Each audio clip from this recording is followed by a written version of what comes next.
मदरसों और स्कूलों को अच्छा करना चाहते हैं, बीमारों के इलाज के लिए दवाखानों को बेहतर करना चाहते हैं, अपने चलने फिरने के लिए रोड्स को अच्छा करना चाहते हैं, अपनी इमारतें जो एक गरीब अपनी जिंदगी भर की मेहनत कमाई में से बचा बचा कर एक झोपड़ी, एक आशियाना जो बना लेता है, उस आशियाने को वो रेगुलराइज कराना चाहता है।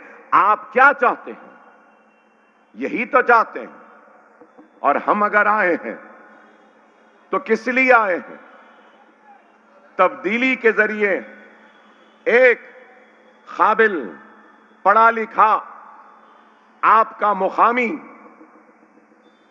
शख्स को उम्मीदवार बनाया।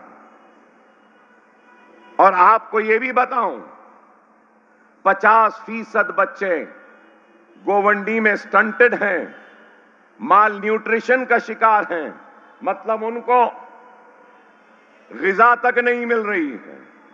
हद तो ये हो गई कि रहने को घर नहीं, सांस लेने के लिए ताजी हवा नहीं, खाने के लिए अनाज नहीं, और जब जरूरत के लिए जाना चाहता हूं तो जरूरत के लिए टॉयलेट्स भी दस्तयाब नहीं। इससे बदतर हालात क्या हो सकते हैं?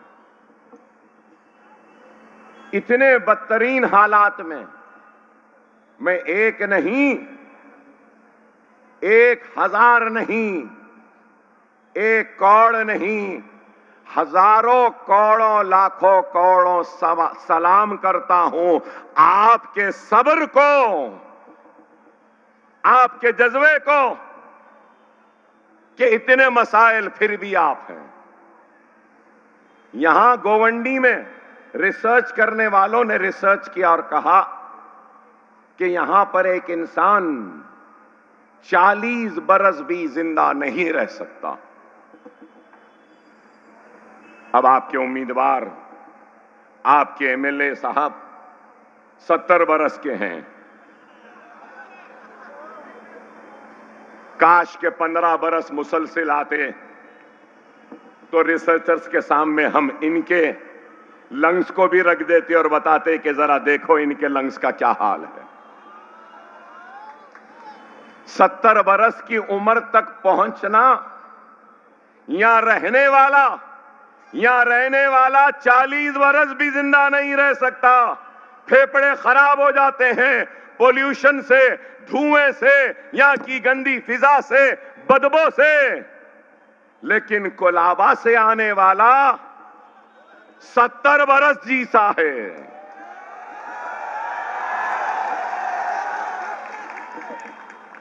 अब 70 बरस, आइंदा 5 बरस में 75 बरस के,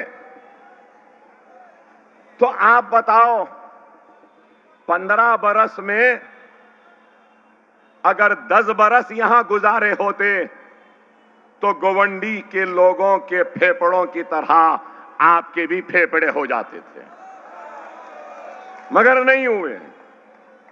मगर मैं कभी किसी के लिए गलत नहीं कहूंगा, हक कह रहा हूं।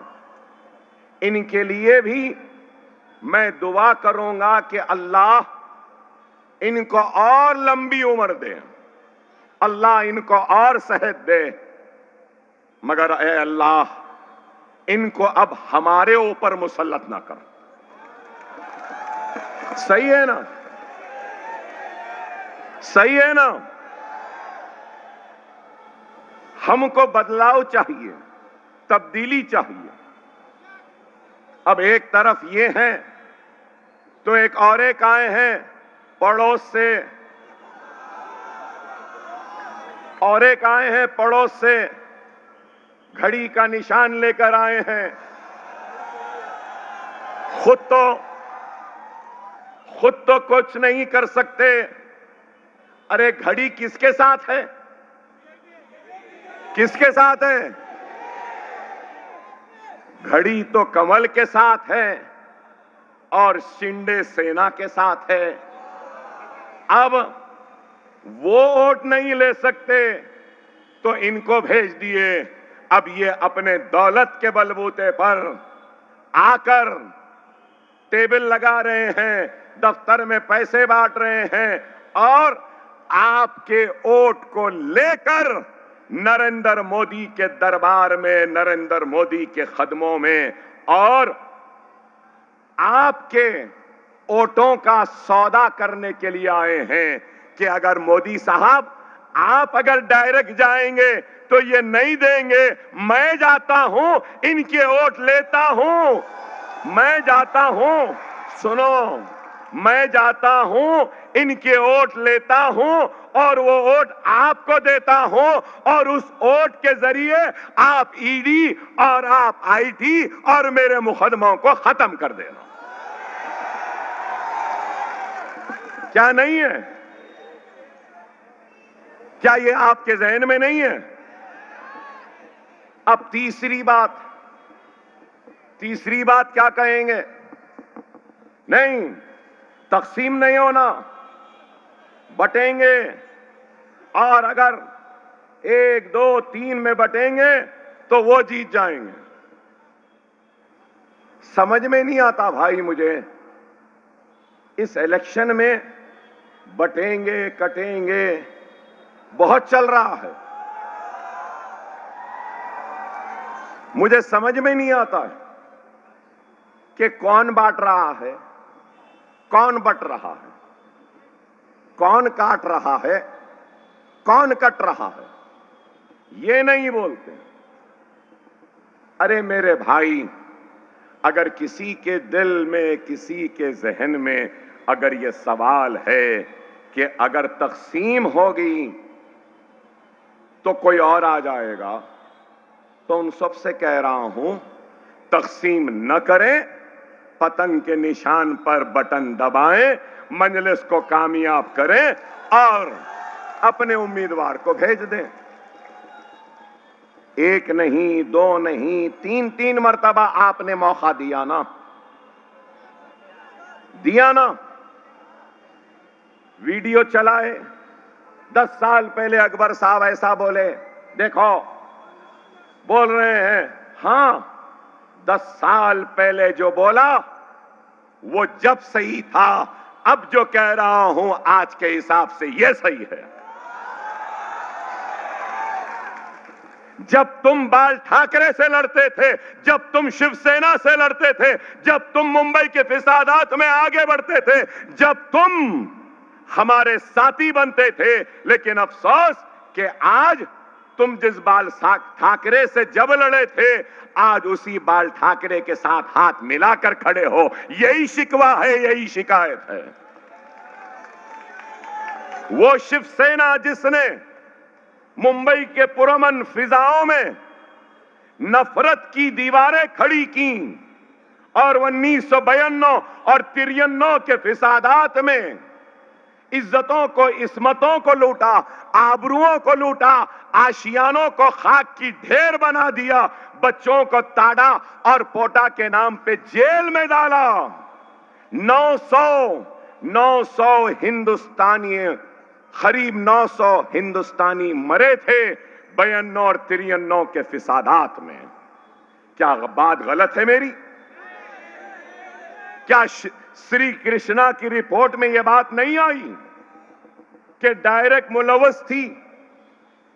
और आज आप उसी सेना से मिले हुए हैं, उसी ठाकरे के साथ हैं और फिर कहते हैं मजलिस ऐसी, मजलिस वैसी।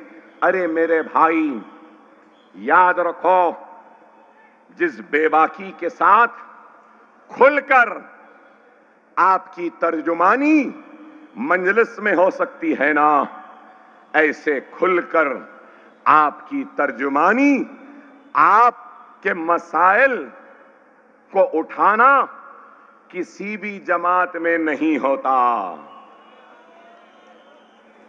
समाजवादी है तो नेताजी की इजाजत जरूरी है,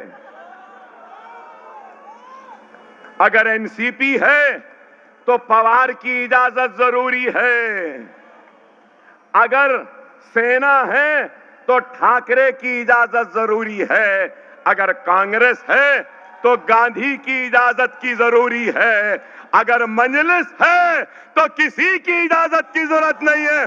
खुल के बोल सकते हैं, बेटोक बोल सकते हैं। यही फर्क है। खुदारा समझो, समझो मेरे भाई, आज हिंदुस्तान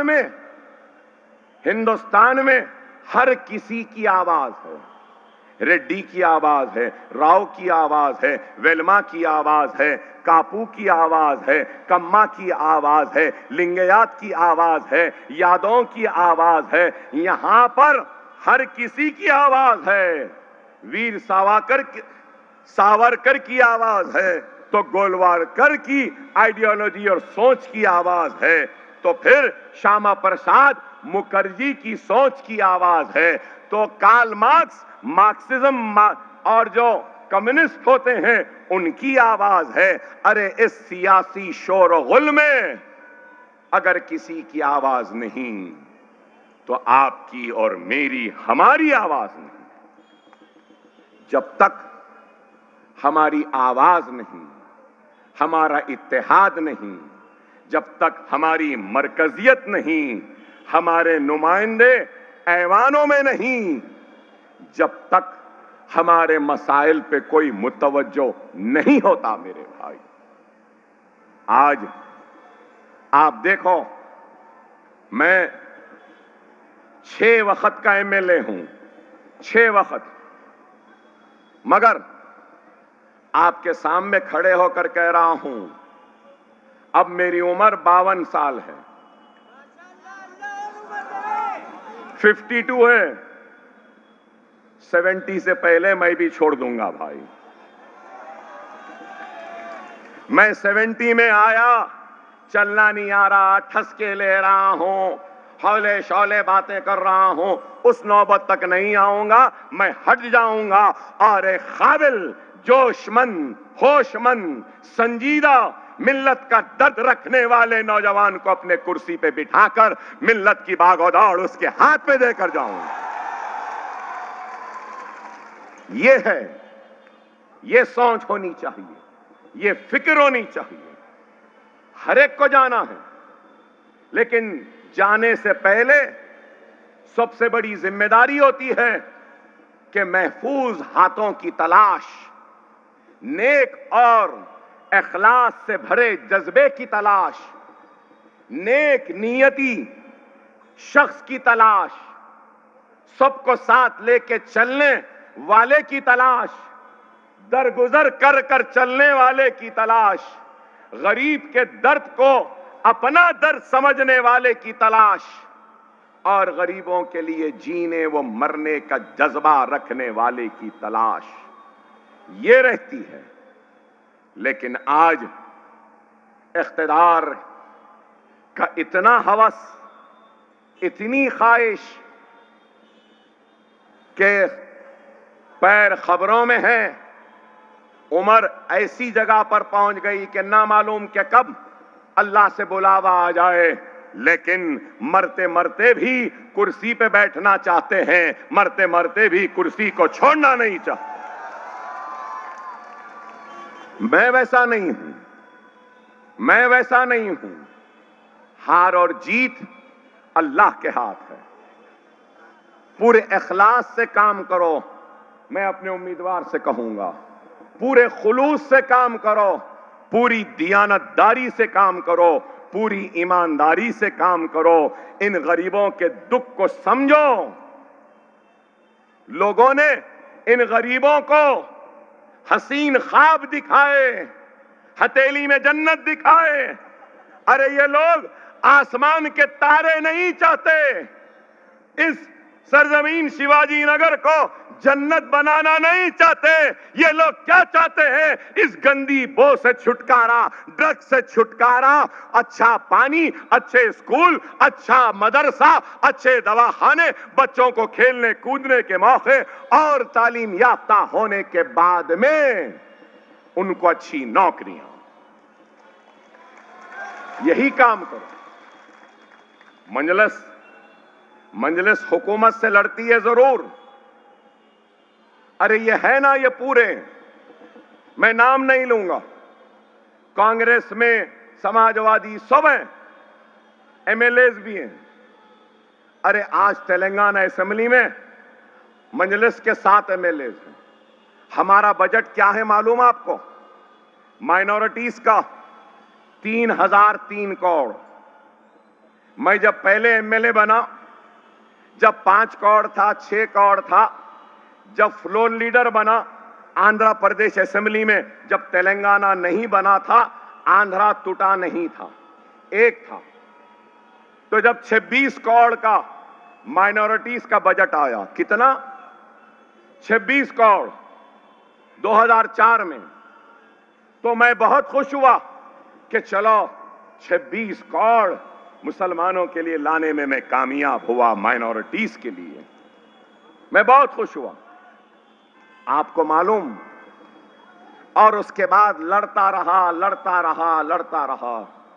मैं कहना चाहता हूं हमारे उम्मीदवार को, हमारे पास प्री मैट्रिक स्कॉलरशिप थी 2004 में 50 रुपये, 100 रुपये, 200 रुपये, प्री मैट्रिक, पोस्ट मैट्रिक और प्रोफेशनल कोर्स की 50, 100, 200।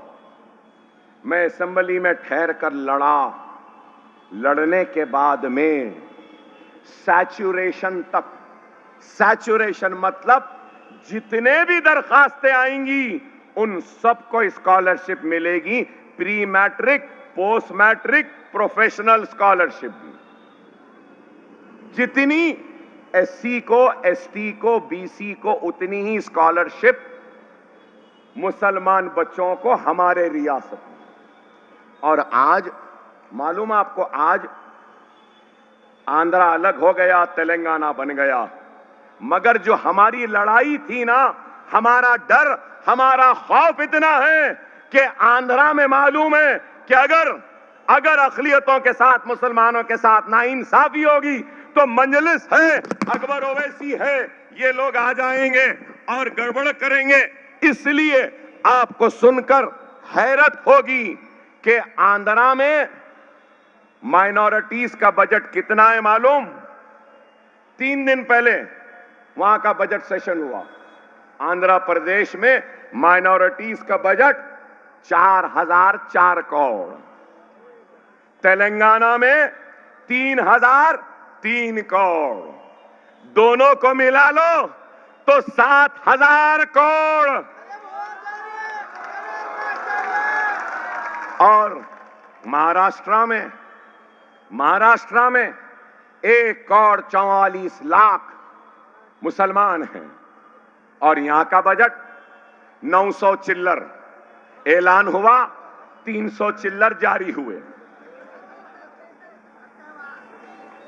तो हमारे 70 बरस के एमएलए साहब क्या कर रहे थे भाई? इतना तजुर्बा है ना। हमारे पास बच्चों को कितनी स्कॉलरशिप मिली मालूम? 10 साल में 28 लाख मुसलमान बच्चों को स्कॉलरशिप मिली है। डॉक्टर बनना है, नीट निकाल लो, काउंसलिंग में चले जाओ, अलॉटमेंट लेटर लेके चले जाओ, हुकूमत फीस भेजती है, 5 बरस तक डॉक्टर बन के निकल जाते हैं। इंजीनियर बनना है तो वही, एमबीए बनना है तो वही, एमसीए बनना है तो वही, सबके लिए है। क्या यहां है? हमारे पास और एक है, मालूम आपको?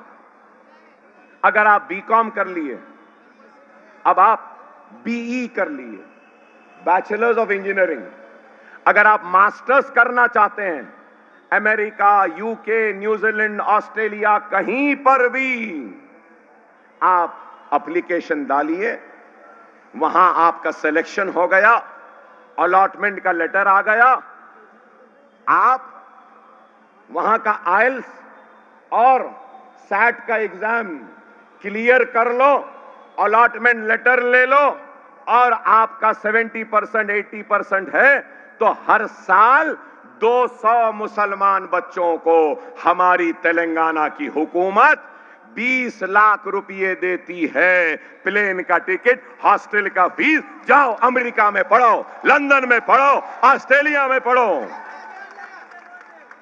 3000 बच्चे अब तक चले गए। क्या यहां पर ऐसा है? कुछ है? तो आज अगर यह तीख आ जाएगा तो अकबरुद्दीन ओवैसी अपनी आगोश में रखकर इसको तरबियत देगा और इसको सिखाएगा कि कैसे अपने हक को हासिल कर सकते हैं। यही है, यही हम चाहते हैं। मेरे भाई, समझो इन बातों को। जबानी जमा खर्च, अभी जैसे मैं माफी चाहता हूं, हमारे भाई जो मुझसे पहले मेरे नाम का ऐलान कर रहे थे, माफ करना मेरे भाई, मैंने आपको कुछ अशार पढ़ने से रोका। क्यों रोका? मैं बोलूं?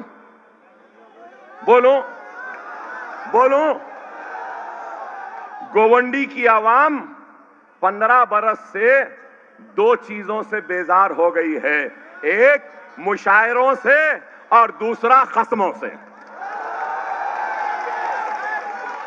सही है ना? बात करे कि अशार अशार अशार अशार, उसके बाद कसम है खुदा की, कसम है खुदा की, कसम है खुदा। इसलिए भाई, मजलिस को मुशायरा करना नहीं आता, झूठे खस्मे खाना नहीं आता। हम सिर्फ काम करेंगे और दियानतदारी के साथ आपके दरमियान में रहेंगे। इसलिए मैंने नहीं बोला। माफ करना भाई, कुछ ख्याल ना करें। अरे भाई, अपने मसाइल को देखो, खुदा के लिए समझो। आज ये मुल्क कहां जा रहा है, किधर जा रहा है? अगर हम मुनज़्ज़म नहीं होंगे, मुत्तहिद नहीं होंगे, एक मरकज़ सियासी पे जमा नहीं होंगे, तो फिर हमारी दास्तान भी नहीं रहेगी। याद रख लो, आज पूरे तैयारी के साथ, सरो सामानी के साथ आज आ रहे हैं लोग, हमको कमजोर करने के मंसूबों को लेके, इरादों को लेकर, साजिशों को लेकर। खुदारा समझो वो लोग जो कभी नारा देते थे, सबका साथ, सबका विकास, सबका विश्वास। आज बताओ, इनके पास न सबका साथ रहा, न सबका विश्वास रहा, न सबके विकास की इनके पास कोई प्रोग्राम है, कोई मंसूबे हैं। आज बात करते हैं तो क्या? लव जिहाद, घर वापसी, बीफ बैन, हिजाब बैन, अज़ां बैन, नमाज बैन, यूसीसी, वक्फ एक्ट। अरे भाई, याद रखो, कोई हमारा नहीं है। अरे यहां बुजुर्ग बैठे हैं, जानते होंगे कि इंदिरा गांधी ने 1 नहीं, 2 नहीं, 3 नहीं, 4 कानून लाए थे, और उन कानून की वजह से सबसे ज्यादा महरूम होने वाले कोई और नहीं, मुसलमान थे। कौन सा कानून? जागीर एबॉलिशन एक्ट, इनाम abolition act, urban land ceiling act, agricultural land ceiling act. इनाम, जागीर abolition, agricultural ceiling act, urban ceiling act. ये एक्ट क्यों लाया गया था? कि बड़े बड़े जमींदारों से जमीन ले लो और गरीब को तकसीम करो।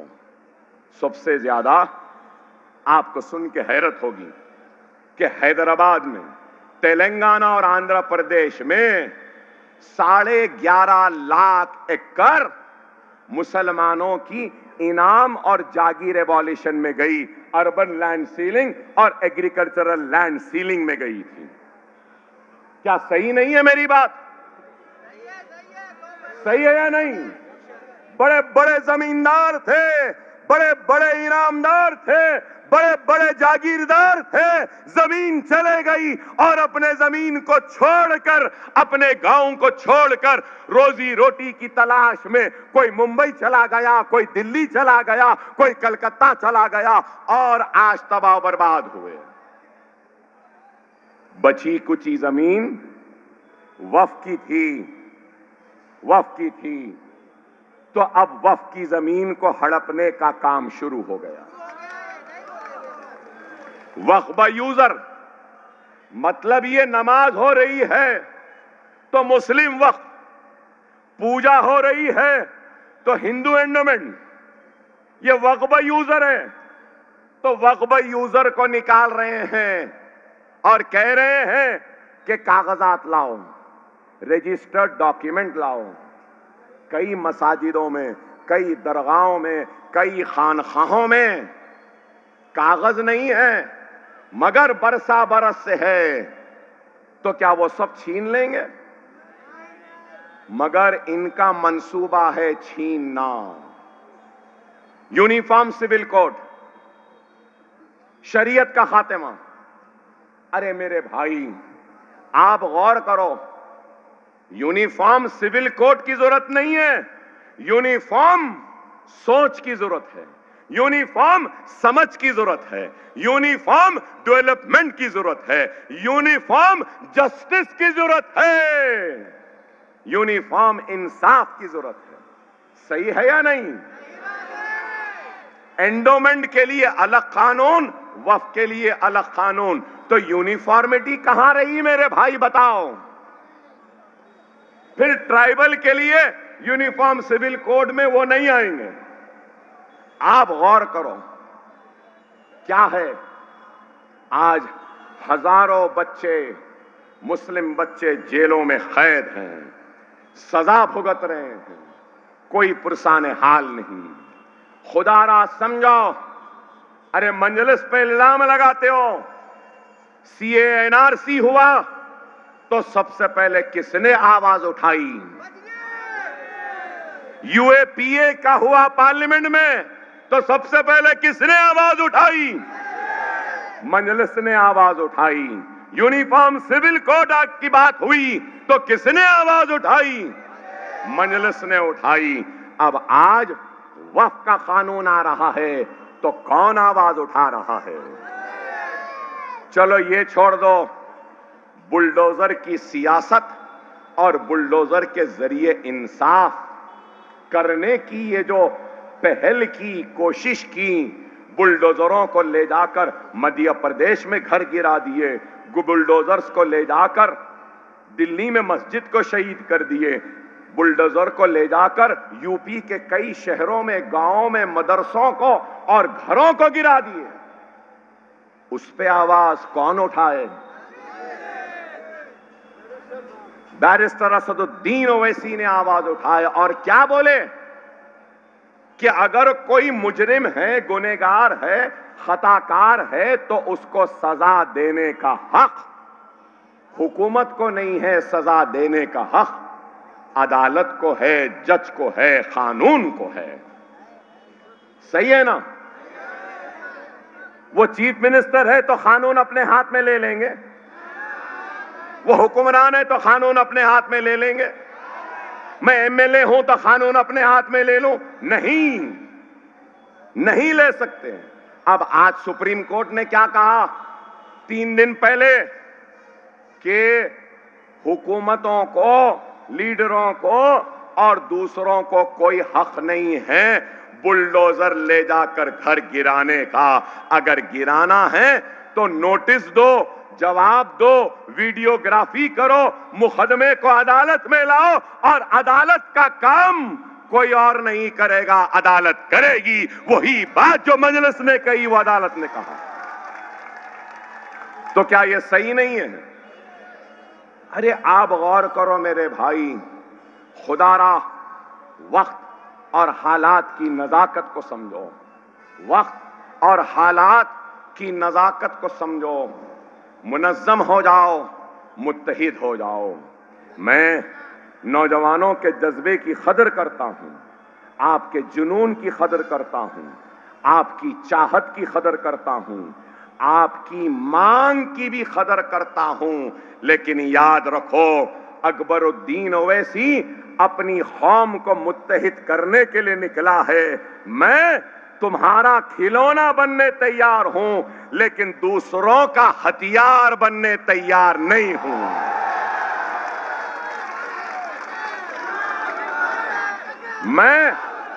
मैं अपनी मुंतशिर कौम को मुत्तहिद करने निकला हूं, मेरी दुश्मन कौम को मुत्तहिद करने के लिए नहीं निकला हूं। समझो मेरी बात को। जज्बाती तकरीर करना और जज्बाती बातें करना, अल्फाज में बहा देना, ये बहुत छोटा काम है। मैं तो माहिर हूं और दुनिया जानती है अकबरुद्दीन ओवैसी जब बोलने लगता है तो मेरी आतिशनुमाई का कोई मुकाबला नहीं कर सकता। और मैं किसी से डरने व घबराने वाले का नाम अकबर ओवैसी नहीं है।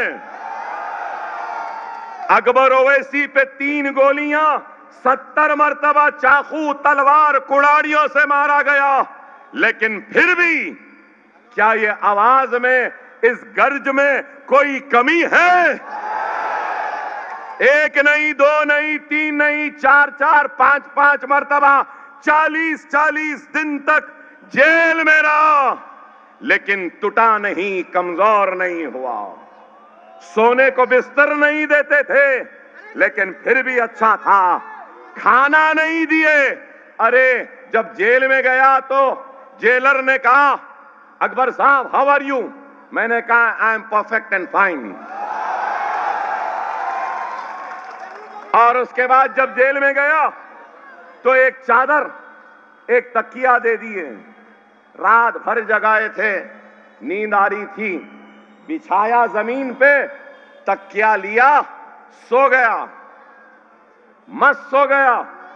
शाम तक सोता रहा। जेलर पूरे आ गए, आके ठहर के बोले, आर यू ओके? आप अच्छे हैं? मैंने कहा हाँ अच्छा हूं। ओवैसी साहब, पूरा हिंदुस्तान हिला हुआ है, आप जेल में हैं और इतनी इत्मीनान से सो रहे हैं। मैंने कहा देखो भाई, नींद के मामले में भी मैं कॉम्प्रोमाइज नहीं करता। तुम कांटों पे सुलाओ, सो जाऊंगा, तुम बिस्तर पे सुलाओ, सो जाऊंगा, लेकिन अपनी कौम को कभी कांटों पे सोने नहीं दूंगा। अपनी कौम को किसी से दबने नहीं दूंगा। अपनी कौम को किसी से घबराने नहीं दूंगा। आज हम अपनी तकरीर के जरिए अपने दर्द को बयान करते हैं, अपने कर्ब को बयान करते हैं, अपने दर्द को आपके जरिए हम इख्तिदार पे बैठे वालों तक पहुंचाने का काम कर रहे हैं। हम अपनी नाइंसाफी को बयान कर रहे हैं। हम इंतखाबात के जरिए जमहूरियत को मजबूत कर रहे हैं, और जमहूरियत को मजबूत करेंगे दायरे दस्तूर में रहकर काम करेंगे। इसलिए कि ये मुल्क हिंदू का भी है, ये मुल्क मुसलमान का भी है, ये मुल्क ईसाई का भी है, ये मुल्क पारसी का भी है, ये मुल्क दलित का भी है, ये मुल्क बैकवर्ड क्लास का भी है, ये मुल्क उसका भी है जो भगवान को नहीं मानता, अल्लाह को नहीं मानता, गॉड को नहीं मानता। मैं अपनी तकरीर के जरिए अपने दर्द को बांट रहा हूं, तो उसके साथ ही साथ इस मन से अपील करता हूं हिंदुओं को, दलितों को, बैकवर्ड क्लास को, मराठों को, क्षत्रिया को, राजपूतों को, सबको अपील करता हूं इन मुसलमानों के साथ कि आप खुदा के लिए नफरतों की बात करने वालों के बातों में ना आओ। इस मुल्क को कमजोर होने न दो। हम सब एक हैं, और जब तक हम एक हैं तो हम ताकतवर हैं। और कोई माने या ना माने, मगर मेरी नजरें, मेरी आंखें देख रही हैं कि हिंदुस्तान का हिंदू, मुसलमान, सिख, ईसाई, दलित, ओबीसी मिलकर इस मुल्क को बहुत जल्द सुपर पावर बनाएगा, अमेरिका से ज्यादा ताकतवर, चाइना से ज्यादा ताकतवर बनाएगा।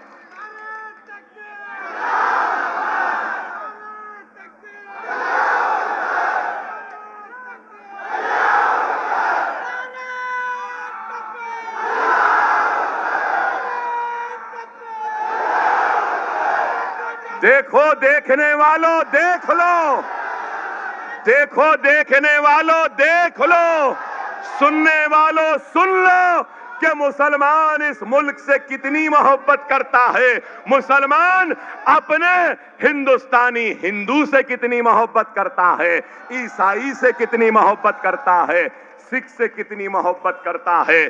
कि हिंदुस्तान के सुपर पावर की मैंने बात की तो ये लोग नारे लगाने लगे।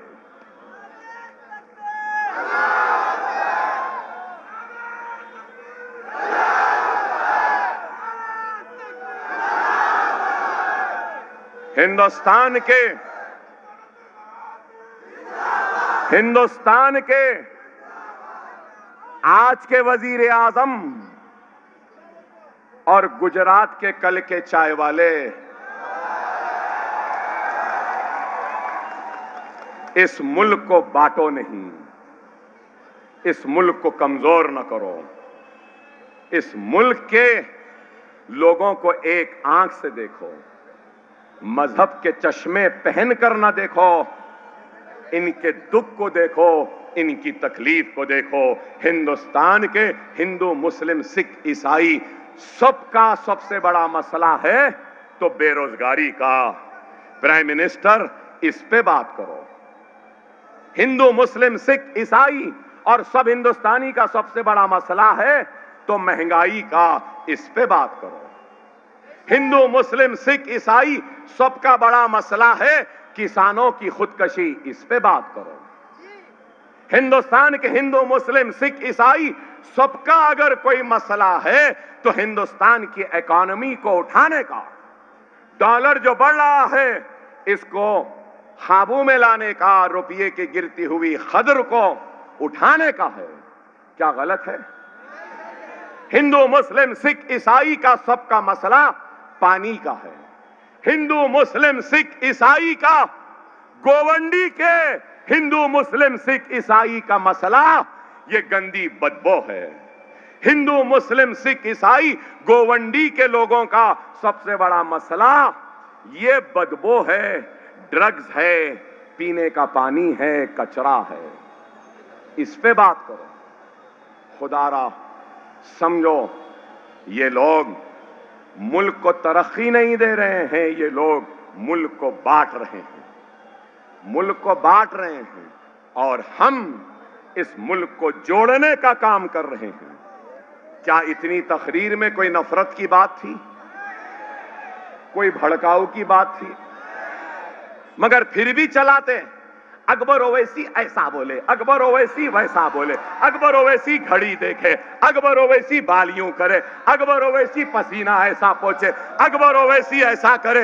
अरे ऐसा हो गया कि बोलने को कुछ नहीं है, अगर कुछ है तो ओवैसी ओवैसी ओवैसी ओवैसी ओवैसी ओवैसी ओवैसी ओवैसी।